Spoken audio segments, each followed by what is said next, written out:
Rise and grind, folks. Guys, I'm on the way to AC maintenance. This is an existing maintenance customer.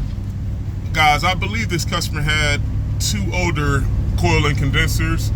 I think we came out last year for a no AC call on the first floor, and we had to add refrigerant. And I believe part of what we did, we told the customer we'll give them an AC checkup this spring to make sure everything's okay. Now, this customer said that he didn't turn on the first floor AC yet, but guys, at this point, I don't know what I'm gonna find because that unit was pretty beat up last year. Guys, we're here today, potentially for AC maintenance, but hopefully this thing works. I'll see y'all when I get there. We'll see what we find. All right, guys.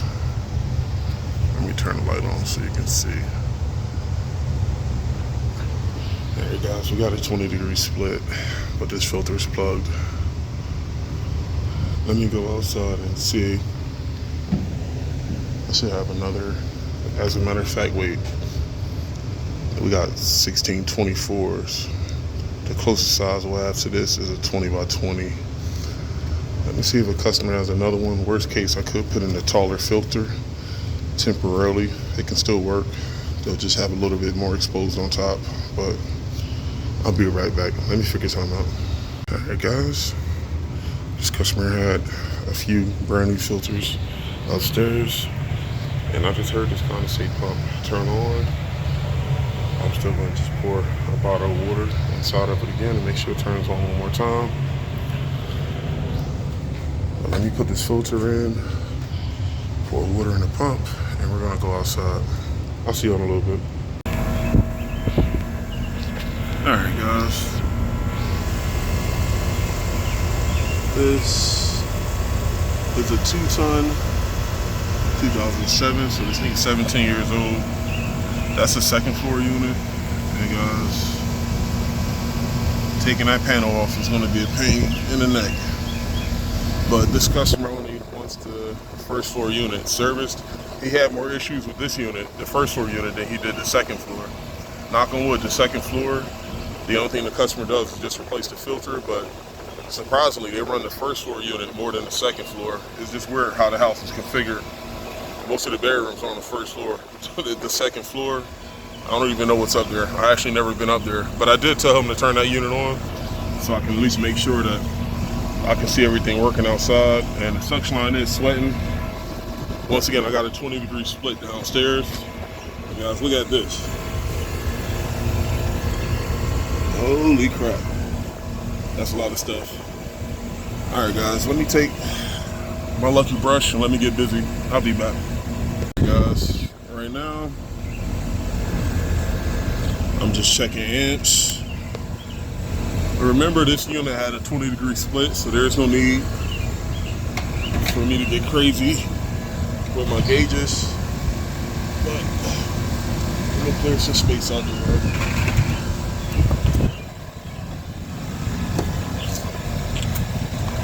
So y'all can see here.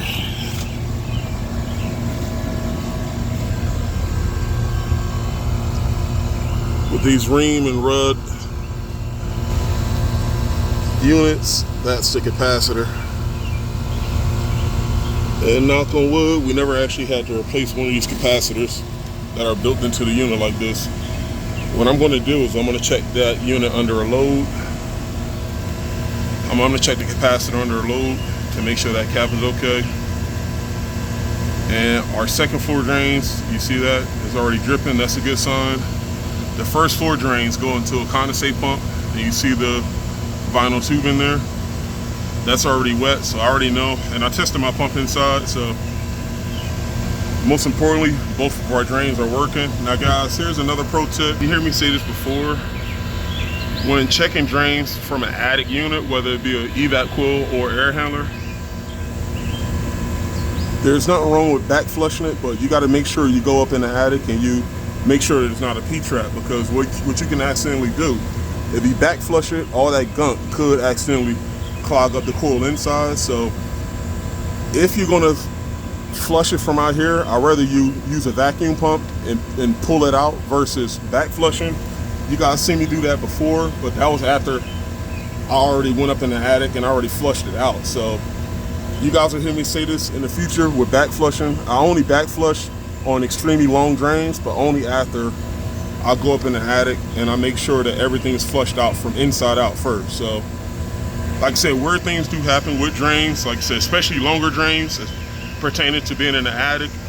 If you back flush it from out here, you could end up with a clogged drain up in the attic. I've definitely seen that before. So it sucks, guys, but that's why you have to get a gallo gun or get something that's lightweight so you can flush it, so you don't have to worry about potential recalls even after knowing that you flush your drain from out here. So yeah, guys. But moving along here, I'm gonna need both hands. I'm gonna check the potential difference on that contactor. That is an older style contactor. It looks OEM. I'm gonna check the potential difference, and I'm gonna check that cap under a load. But one thing I would like to do, which I highly doubt we can do, is I wanna hose down these coils. But guys, one thing I mentioned last summer when I added refrigerant to this unit, these units are technically at the top of the mountain, get ready to come down. 17 years is 17 years, so at this point, what the customer could get out of these units is gonna be better than nothing. But if we can keep these units clean and rocking and rolling, then that's the best case scenario. But once things starts to break here, like if this customer experiences another refrigerant issue, then I don't think it's gonna be worth filling this unit up. That's for sure, just due to the cost and the overall age and condition of this unit. I think the furnace downstairs is almost about the same age. Nothing is brand new here, everything's original. So, but all right, guys, let me get busy. I'll be back. All right, guys, I checked my cap under a load. The cap is still good, and knock on wood, this contact is a little long in the tooth, but no potential difference. I'll take that any day. And also, most importantly, everything is clean. I don't have the webbing and the insect's nest inside the units. I took everything out, so. But yeah, guys, that's all there is to it. I took that panel out last year, but at this point, guys, that second floor unit, they're gonna rock that out into the grave. So it's really, it is what it is with that unit. But with the new unit, I would definitely prefer to face a little bit further away so we can service it. But like I said, guys, 20 years ago, it is what it is. They installed these units how they installed it, and if it worked, that was a good day. But servicing these units on the back panel, unless you cut the fence out, it's almost going to be impossible to take that door off. But all right, guys, I got to rock out. Let me put the doors on and let me do the paperwork. I'll see y'all in the next one. Peace.